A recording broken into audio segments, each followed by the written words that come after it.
In pain management, there are two Marmite words. If you're not familiar with Marmite, basically you either love it or you hate it.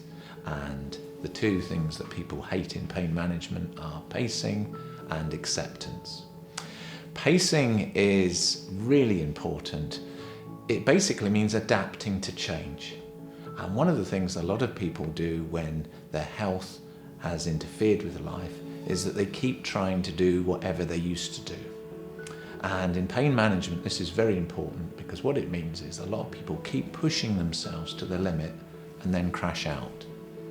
And over time, it becomes a boom and a bust, and then a rest, and then a boom and a bust and a rest. And the science of pain is such that they've found that if we keep booming and busting, then actually the amount that we can achieve before pain stops us gradually gets less with time.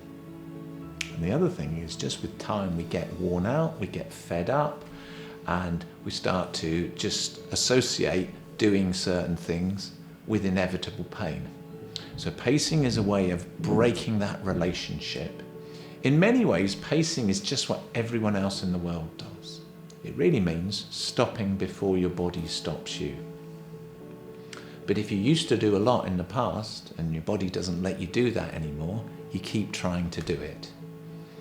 So my way of explaining pacing to people is to say, instead of going to 100% of capacity, work to 70. Now 70 isn't a dial that comes up in your head, it's not an exact number. It just basically means doing something such that you can still do a little bit more. It sounds simple, but a lot of people find that extraordinarily hard to do.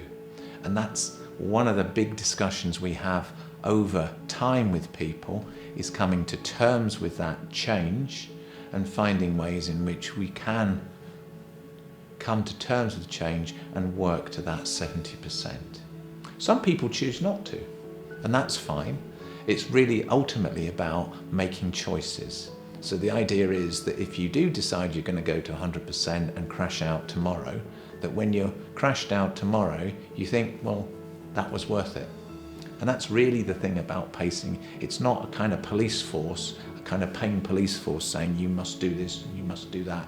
It's really about making choices. There was actually a lady I worked with many years ago, and she got very cross about the pacing word. So we decided just to change it to choicing. And that worked.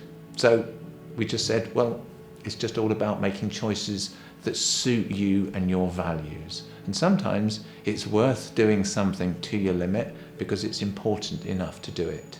But there are other things in life where actually, when you really think about it, are they really worth being stuck at home all day tomorrow for? And that's it really with pacing. It's really ultimately about helping people to make choices based on their values.